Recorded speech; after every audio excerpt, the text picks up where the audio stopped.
So, good evening, everybody, and thanks once more for all the participants. I mean, it's been wonderful to look at all the presentations, and it makes my job here now a bit more difficult, as you were all so good. But, and I realize that it's been quite a long day, so I try to not be too boring or too long-winded, but if I get very boring, just throw something at me and I go. Something soft, please. So, like Marco said, I'm a Finnish guitarist, live in Helsinki, and I divide my time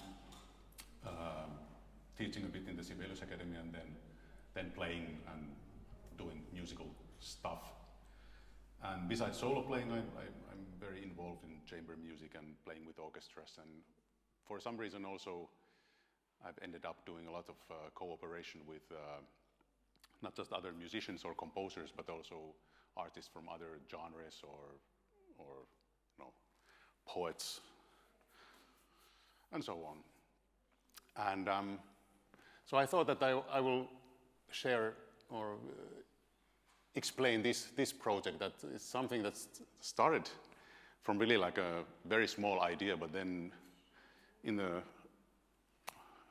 during many years it kind of grew up into a bigger thing. And it was like, when was it? Well, many years ago I somehow woke up to the fact that in our like standard guitar repertoire there are plenty of these small character pieces that are some like small animals or insects. We have El Colibri by Julio Sagreras, La Mariposa by Tárrega, Las Abejas by Barrios, El Abejorro by Pujol, and so on. And as I always work a lot with composers, I got the idea that it would be nice to have some new ones. And then I asked one composer, and he got excited, and he started doing it, and then I asked another one, and then little by little it started growing. And these pieces started popping up in my email. And the first piece is I think from 2007, so it's been a long while. And now I think I have almost 50 of the pieces, 47 or 48 to be exact. And the rules are very simple for the composers. There are two rules. One is that the piece has to be short. 1 or 2 minutes is fantastic. Some have written epic 4-minute or even 5-minute pieces, but mostly it's 1 or 2 minutes. The shortest one is, I think, 17 seconds. And then the other rule is that the creature cannot be bigger than a cat. So it can be as small as you like, but the cat is the upper limit. And I mean, basically, that's the thing. I mean, now I have this like a huge material bank of these creatures, and it's possible to do different kind of projects with them. I mean, like I've played them in very like serious and formal circumstances in concerts, and then I've done them in kindergartens and in schools and very informal. Of course, because there are these creatures always have different characteristics. Usually composers pick, well, different reasons, but sometimes they pick very funny animals which have very funny characteristics, and so there's a lot to be told about the pieces also. And it can be done in many ways. I mean, of course, you speak differently for if you have a group of 5-year-olds than if you have an audience like you now, for example. So you can do it in more like almost like a stand-up comic way, or then very serious or whatever. And this is what I've been doing a lot. And now I think it's best that I just show you some pieces, because also this repertoire is not just for me. I mean, they're pieces for everybody. I have no I don't want any kind of how you say, I don't own them. They already have been played, many of them in many places. So if you feel interested, just ask, and I will find you the scores. I've made a promise to the composers that if it's not published, I don't directly give the score, but I always give the email of the composer, and they are very happy to give scores, so if you get interested. So, like I said, 2007, was the first creature. And then maybe in 2015 I started thinking about, because already then there were like 35 of them, that maybe it should be the time to make an album of them. And then at the same time I met with a playwright, a writer, quite famous in Finland, who's also a very good poet and has done lots of children's books with very, very funny poems with kind of a language games and intelligent rhyming and this stuff. And I told her about these pieces, and then she got excited. And then she'd done many books with this very, very nice illustrator. So she took her to our team, and then we decided, okay, that we will do a CD and a book. And that's what we did. And with the book, it was, the way we worked was I think, quite special in the way that the music was already there. So the pieces were already written that we decided to use. And then if you have like a, creative people and you have a animal like I don't know, a herring or a mongoose or a hedgehog, if you are a creative person, like writing a poem, you start to get, of course, some ideas, and you start to go in one direction, but it might not coincide with the music. It might be something completely different what the composer has thought. So our way of working was that I think 3 times we went, the 3 of us, into a residence. 2 times to an island, and then one other time to a different place. And we spent 1 week together always, in the way that I played them, the pieces, we talk, then the illustrator made sketches, and the poet had sketches, and then we all discussed, and everybody had kind of a good influence everything. So the end result is in the way that it's all fits together, that the music and the pictures and the poems kind of support each other. So it's not like 3 different things, but it's really like a one thing. I have here the book and the CDs. So after this, if somebody wants to see, they are there. And this is the cover of the CD, what you see here. This is the back cover. I don't know if it's, you can see all the composers. There's 35 pieces and 35 composers. And I don't have the pieces, the list of the pieces, but in the CD they are divided by the creatures of the air, so everything that's in the air, and then creatures of the land and the creatures of the water. So that's the basic thing. And maybe I'll just play you some of them so you get an idea. It's better than me just talking. So I'll start with the big one. So let's do a cat. So this is here you can see the score. So it's a Brazilian composer and a Brazilian cat. And this is from the, let's say, the more normal or more like a traditional style of pieces, because it's really a wide range. There are completely crazy things and then very traditional things. And here you can hear the cat meow, a bit scratching, and also the theme comes 9 times, like the lives of the cat. So.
So never should play music for a bunch of guitarists with a score on there, but I try to manage. So I mean, what I forgot to say is that when then the record and the book came out, and they did, I mean, much better than I would have ever thought. That, I mean, they won a lot of prizes in Finland. The CD won like the Finnish Grammy and some other things, and even, I mean, to my surprise, I was nominated, of course, with the other guys making the book, for a literature prize. So that's nice for a musician. So then I'll just play you because I think with this, the point is that it's not that an individual piece is always incredibly fantastic, but it's when you hear 10 of these or 15 of these in a row, and they are so different, and they are each has this kind of a creativity behind it, then it gets really interesting. So it's like the mosaic that comes from these small pieces and not individual pieces. And the next one I will play you is, maybe in this point I will show you some of the pictures that are involved, not this one. That's like a, where is it? Oh, sorry.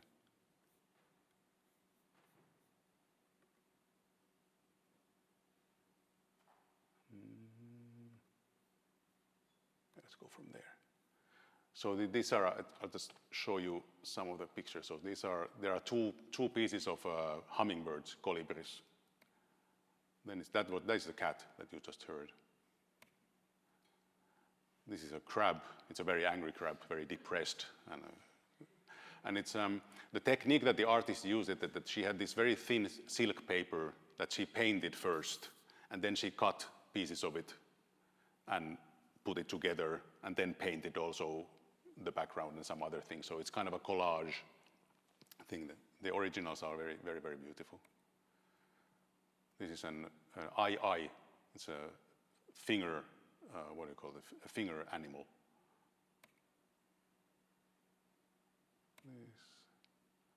This is the one that I will play for you next. The mantis, the mouse, the pipefish, more colibris or hummingbirds. It's a scarabée and a samurai crab from Japan. A Japanese squirrel also.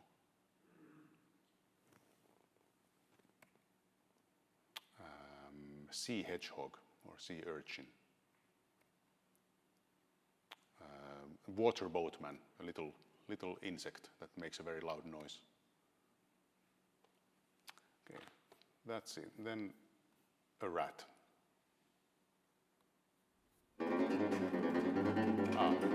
Sorry, I have to give the background.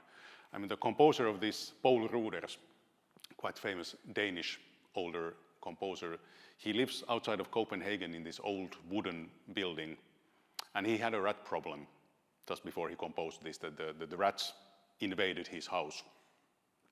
And he had to demolish part of the house and really build it again, which made him very angry for the rats, which you can hear in this piece. So it's more like a kind of a race with the rats. Rattus, rattus. And it's a guitaristic thing. It's played only the end note, but otherwise it's completely on the sixth string, which, because of the wounding, it's a bit like the rat's tail. So this is a six-string extravaganza.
Then we go to a little more strange, not the creature in itself, but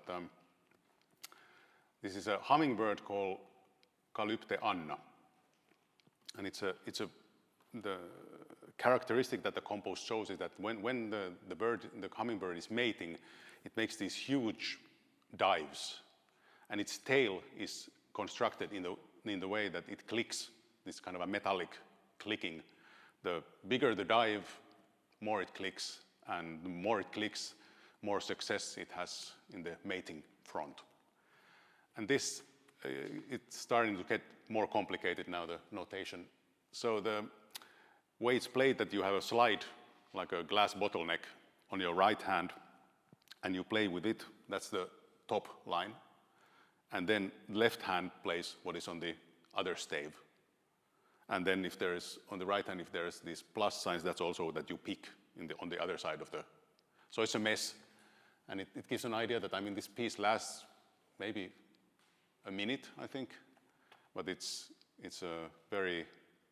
You have to work a lot for that minute, much more than in many pieces. So this is Calypte anna.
Okay, well then this is also more on the esoteric side. So it's an axolotl, which is the one that is in the cover of the CD. And there the idea of the composer is that the axolotl is this like a salamander that never grows adult. It's always like a baby. But they live in Mexico only in 2 lakes, which one of them is already dried up. And they're quite rare there. So the idea of the composer was that it must be very lonely, and it must really need a friend. So he made this kind of a longing for a friend and a duet. And how it works is that,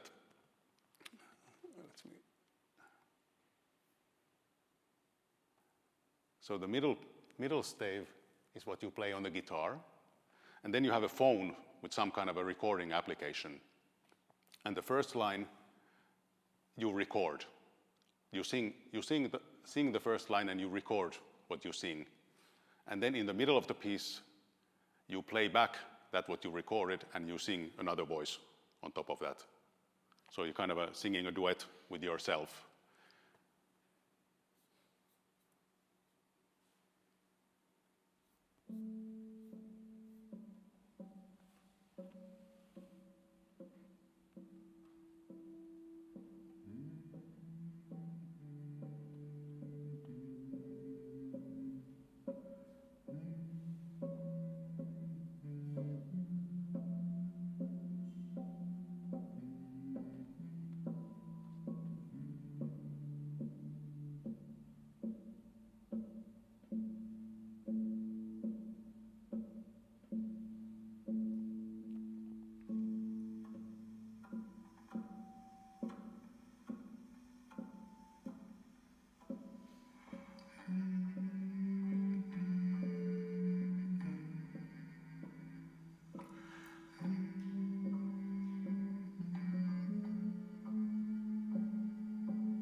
somehow very, very beautiful and lonely.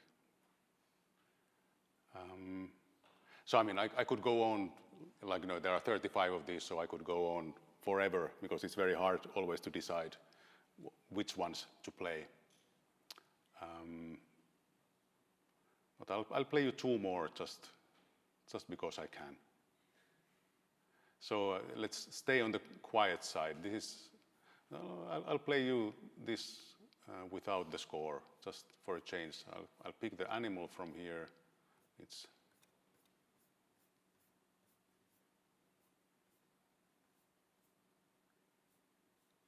no, that one.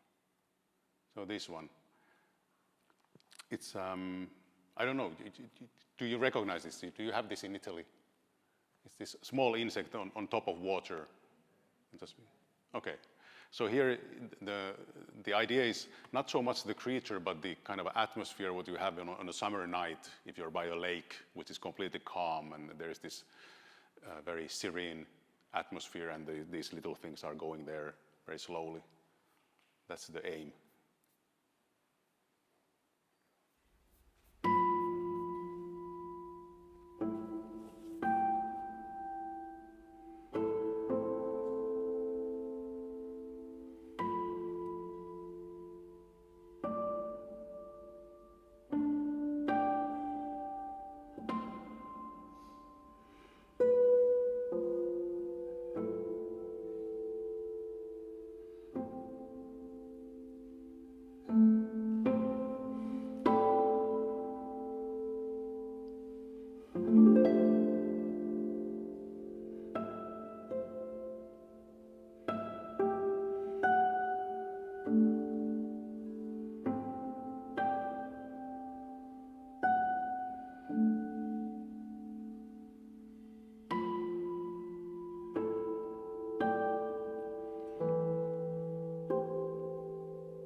I'll play you one more just to end up in the more crazy side, but I don't think I have the score for this.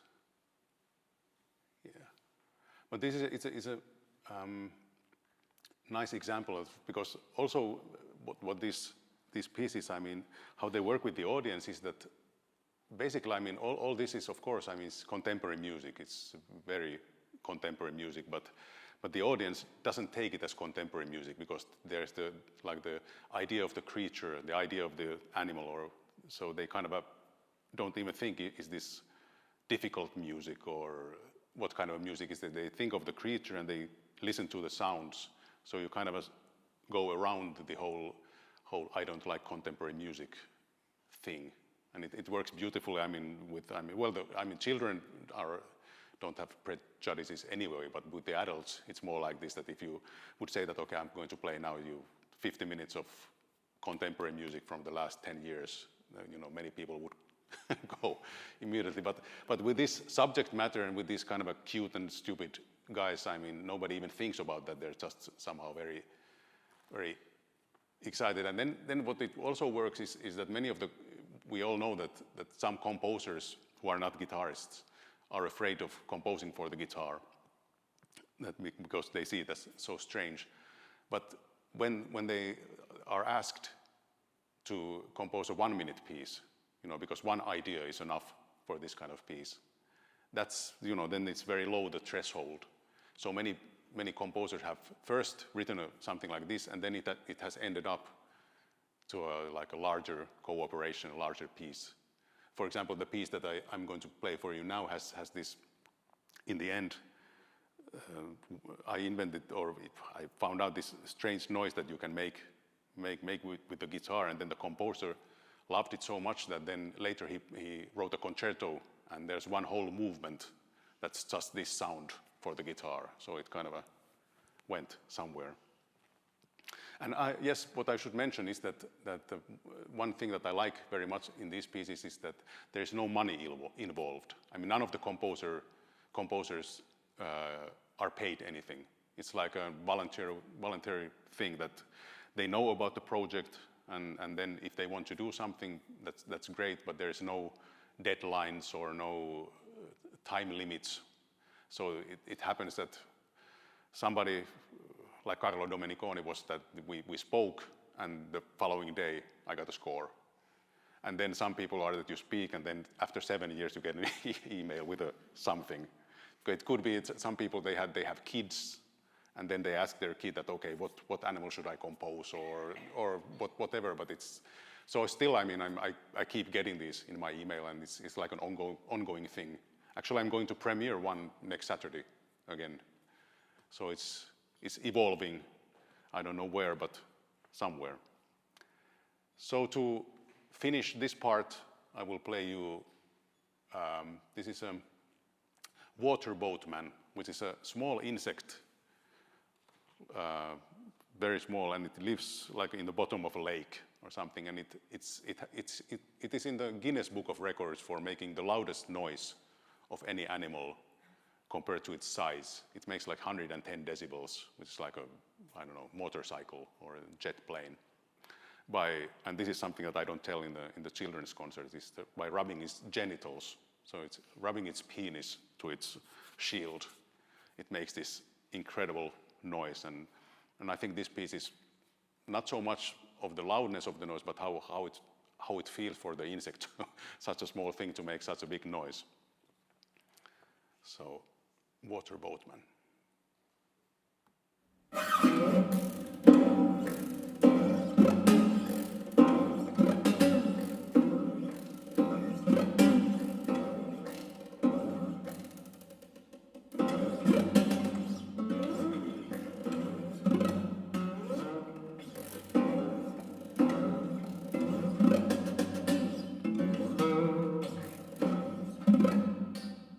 This sound is in the concerto.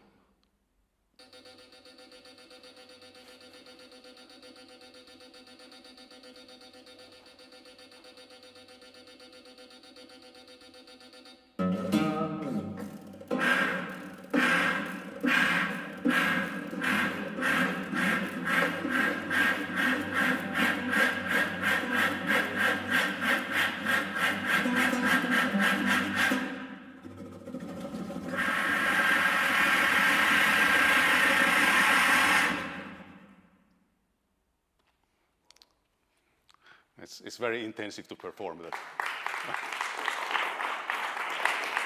Thank you. The ending is that I have this some kind of animal whistle that I have, and then both of my hands are doing this, and I'm blowing into this. It's very often that I almost fall off the chair in the end, so it's a very physical thing. But as from my watch, I can see that I have not gone on too long yet. So there's another thing that I could show you that's very, very different, but might be interesting. But maybe in this point, I cannot see you. But if you have any questions, just shout. Whoa. Was that a question? So I have one question. Maybe the answer is implicit, and it's about if you give any guidelines to the composer.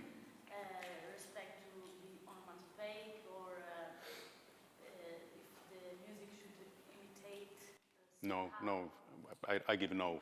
No, it's completely up to the composer. I mean, often then we work after. I mean, they send something, then we meet, and then we find the best way to make something happen. But I think the salt in this thing is that they are so different. Also the approaches, because some composers make like stories. There are really like small stories in some pieces that what the animal does, and then some people make just like some kind of atmosphere, and then some have a psychological thing. And for example, there is this I don't know, a moth called Cossus cossus in Latin. And it's very common as a caterpillar, but then very, very rare as a moth. And there's a very long and philosophical idea with the composer that where do they go? What happens in this caterpillar to moth? And it's like a very impressionistic piece and a very kind of a abstract thing compared to, you know, that, for example, the last piece, which is like very explicit. But I think, like I said, I mean, for me, the best thing is when one plays them. Of course, I mean, I'm sorry that I'm not playing them now. It's a very different to see the physical show also that involves all your limbs usually. So that also creates an atmosphere. And then if you play 15 of them and each are different, it has a certain nice thing about it. And the second question is if in any concert or situation where there were kids involved or some other ways, it trigged the interest of kids in playing guitar and take studies.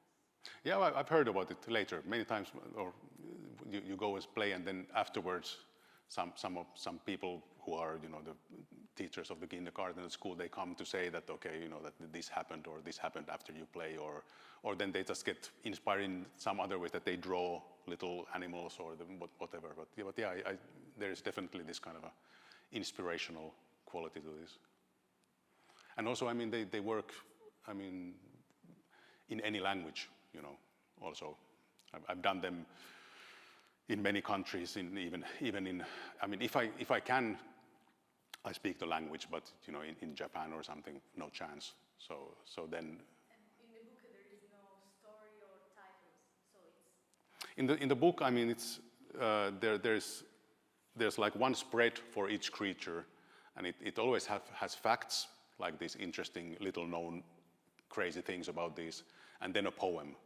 And the poems are this very nice wordplays and like intelligent children's poems. And it's been translated, or it was published at the same time in Finnish and Swedish. And some of them were translated to English also, but other languages so far no.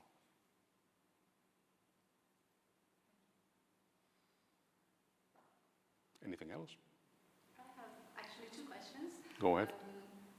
The first one, I don't know if that's a secret, but I would like to know how you get that special sound that we heard in the last piece. Which one? It's very simple, but I need a guitar. It's basically, I mean, not all guitars work. I mean, some of, if they are too well set up, they might not work. But basically, you take a bass string, the sixth string, sometimes the fifth, and you just push it towards the sound hole, and that's it. It creates it, bzz, bzz. And then the concerto is amplified like hell, you know, so it's kind of almost covers the orchestra, so it's a very crazy effect. Thank you. And the second question, I'm curious to know which animal Maurizio Pisatti chose. Yeah, he went big. He took 3 animals. Yeah, it's a beautiful piece. Maybe we should listen to that as we are here. But it's he made a story. There's like a firefly, a silverfish. I can actually, maybe I have it here. Yes, because he wrote it in Italian, so you can all read. Yes, it's called Denise. Can you see this?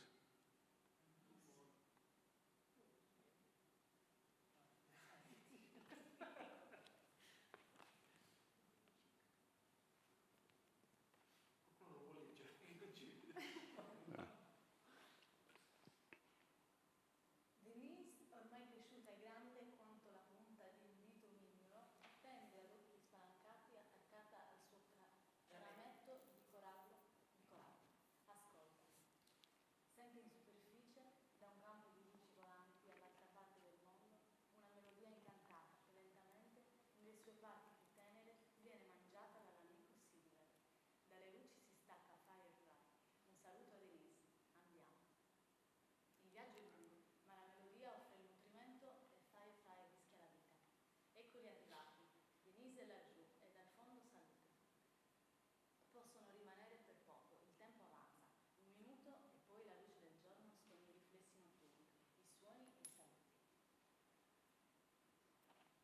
let's listen to it. I mean, it's really nice.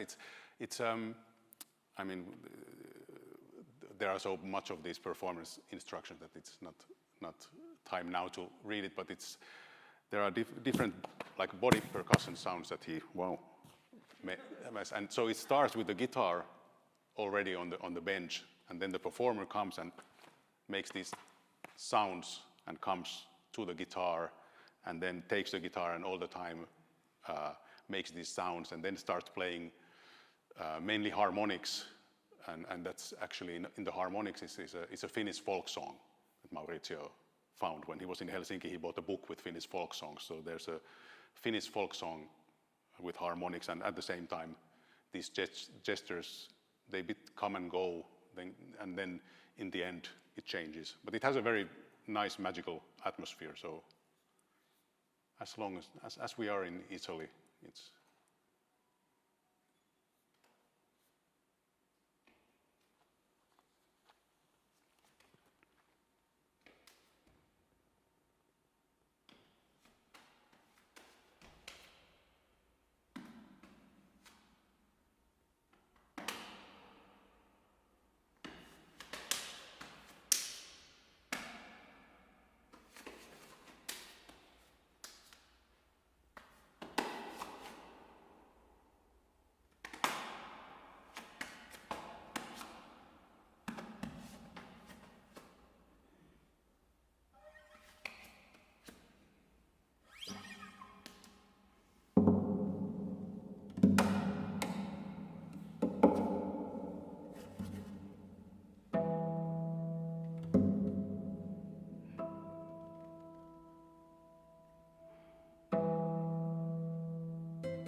was actually, I was very proud that Maurizio thought that I had overdubbed this, but I didn't.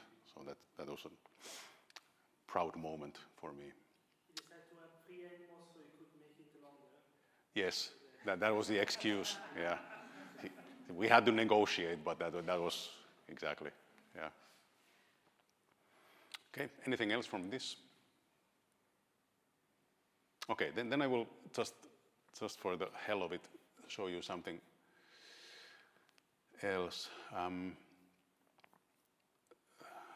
So I was involved in this, developing this. It was called active acoustic guitar, and it was not our invention. I had once tried this kind of a guitar that was built by the IRCAM in Paris, like the electronic musical center there, and it basically was a classical guitar that had microphones in it, so it could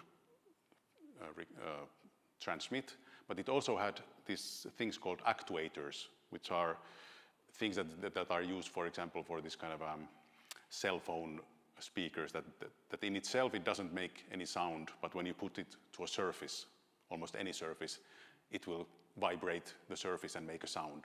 So the guitar had also these actuators which made it into a speaker. So it's kind of a, well, it works both ways, that it takes sound in, but it also vibrates it out. And but the problem with the IRCAM guitar was that the technique worked okay, but the guitar as an instrument, as an acoustical instrument, was completely dead. It was like a dead piece of wood. There was so much stuff in it. So then I was involved in this kind of a Nordic cooperation which had people from Nordic countries, from universities, like sound technique guys and engineers, and also Gabriele Lodi was involved in building the guitar for this, and because it's not so simple as it sounds, because there comes all kinds of feedback and different problems with this. But in the end, we managed to do this kind of a guitar that looks exactly just like a classical guitar, but it has like 2 plugs here where you put cables, and it takes sound, but it's also a very good speaker, actually. You could listen CDs from it or anything. Also the perfect instrument for a playback concert, because all the sound really comes from the guitar. And with this, we did some things, and I can show you two things that we did. There's one called, this is a Swedish, quite well-known composer called Jesper Nordin. And he has this kind of a startup, or not startup anymore, but this like an app called Gestrument, which many music professionals use. So he used that, and then there's also a motion sensor. It was actually a camera from an Xbox video game that was hacked. So, and the idea is that you see the soprano there, she is making hand movements. So the camera tracks the hand movements and plays like a pre-recorded guitar sounds through this Gestrument and computer to the guitar. So they come also from the guitar. I mean, the one thing that is lost here now is that, because it comes from the speakers, is that actually in a live situation it's very powerful and very weird, because all the sounds come from the guitar. There is no extra speakers or anything. Also at one point the voice of the singer comes from the guitar, and all this guitar sound. So it's very, very kind of a magical and also confusing. But the piece is long, so I won't play it all, but I can play you, for example, just from the beginning a bit. Now, I have this free YouTube, so if there comes a commercial, I'm really sorry. Yes. Con il virtual try-on di Not that. Natino. Today. Okay. Feel good. And I should say that, I mean, it's called Semper Dolens because he uses the thematic material, and all the material comes from Dowland. It's from Semper Dolens, and then Can She Excuse the song, and also Sorrow Stay song.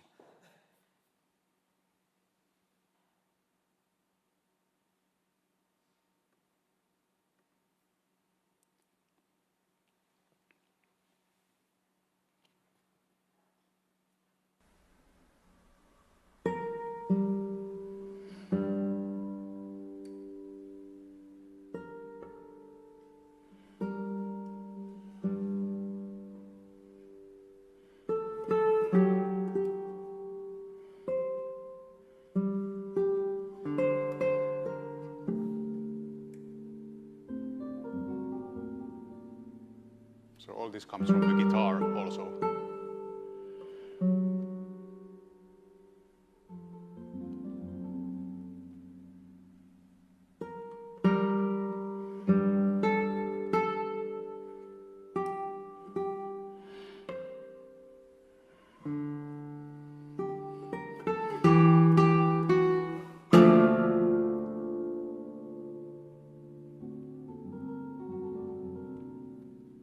Then it evolves. Let's go a bit forward.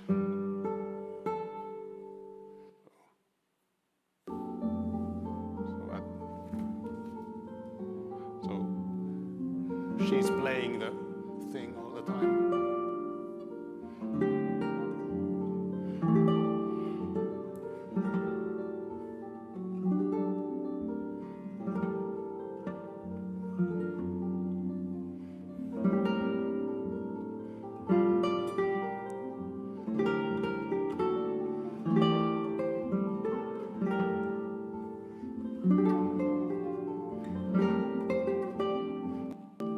So there's like a big guitar solo in the beginning, but now I stop and the guitar goes on. And still like the sound comes from the guitar, but she starts to sing also.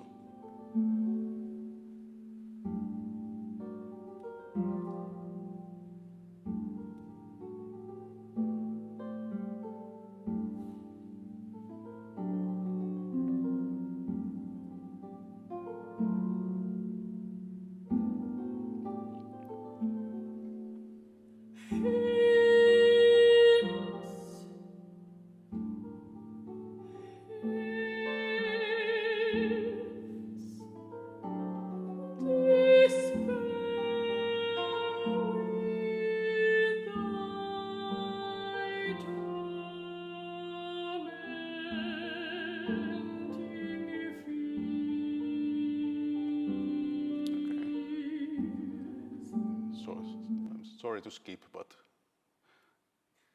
so then this is the composer that is there. But so then this goes on, and then at some point she sings, and there's a delay to the and it starts. This voice starts to also come from the guitar, and then I play some chords, and the chords, the dynamic which what I play, the chords, controls the distortion that comes to the sound.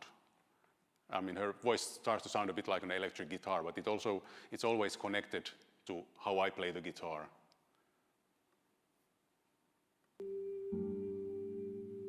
This is the composer.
Feels bad to make it go away, but I have to be brutal.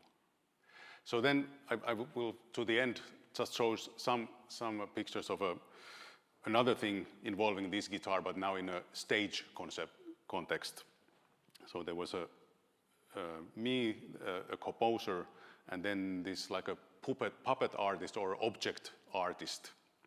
And we had this project that was prolonged by COVID for many years, but based on that, with this guitar, we improvised a lot with the different things, and then in the end, it became like 40-minute thing on the stage, where, because it was a nice theater, there was a surround sound, so it was like, again, from the guitar, that everything coming from the guitar, but then sometimes also expanding it to the whole hall, so it was like this kind of a scaling thing, and it was a very surrealistic thing with this kind of a stream of consciousness associations and just very abstract, no language at all. I mean, nothing was spoken, and lots of stuff with like a classical guitarist's psyche explored. It starts, I play little bits, and it starts like a normal concert with me playing Asturias. But then in the middle of the Asturias, the guitar starts to play also. And well, this now should be more or less at that point that the guitar will come into the picture.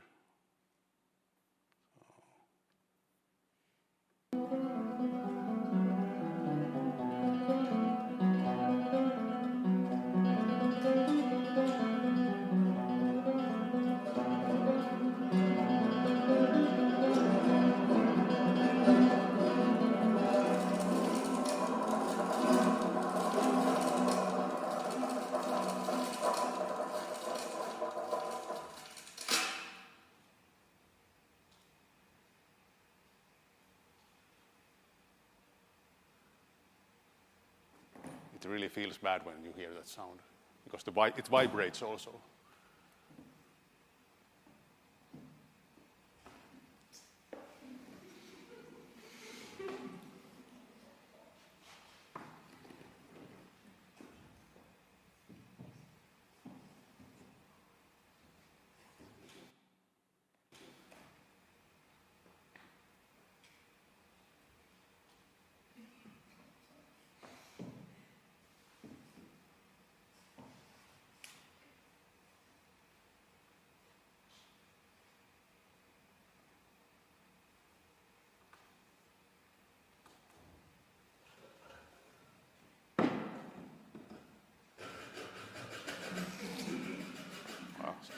That goes on for a while, and then there's a part where we just paired different objects with different very random sounds, very cartoon-like. And the idea is that I'm playing complete, I mean, there's no score for this 40 minutes at all. It's all either improvised or just nonsense. And now I'm playing complete rubbish all the time, but when I do an accent, it will trigger these sounds. And in the beginning, they come from the guitar, but then they start to come all over the place. And where?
And so on. It's very, I mean, I feel very uncomfortable looking at it now, but it felt funny at the time.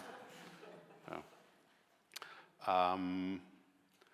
Then there's a, I mean, it goes through many phases, but then there comes a more Syrian thing, which is based on a pre-recorded, again, Dowland. There's the Lacrime Pavan, very much, I mean, but it's behind there.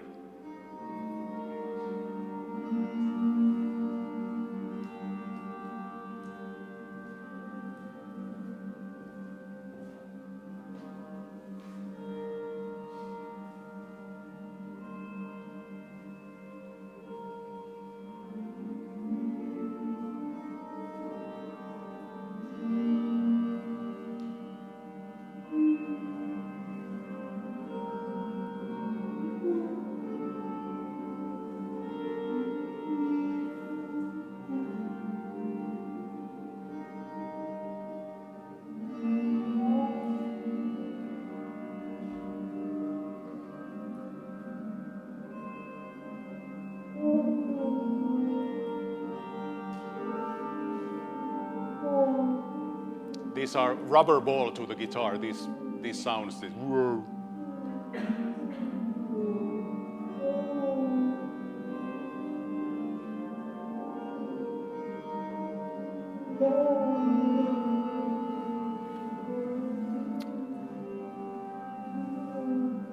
Okay, I realize that we need to stop, so I will just end with the most strange recuerdos de la Alhambra you have heard. I have a milk foamer, and the other person has a saw.